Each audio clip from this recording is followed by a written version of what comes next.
జయ శ్రీ వెంకటేశ జయ జయ జయ ఓం శ్రీతజనపోష జయ జయ జయ శ్రీ వెంకటేశ తనకాది ఋషులు సన్నుతి చేయ లక్ష్మీదేవిని పాదములొత్త భృగుకోపమున వైకుంఠమిడి భూలోకమునే చేరితివయ్య జయ జయ జయ శ్రీ వెంకటేశ జయ జయ జయ ఓం శ్రీతజనపోష జయ జయ జయ శ్రీ వెంకటేశ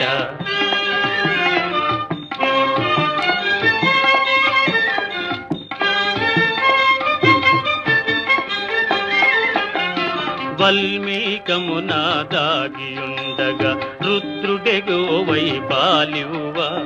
గొల్లడొకడు నీ శిరమున బాధగ ఘోర శాపముని ఇచ్చితివయ్య జయ జయ జయ శ్రీ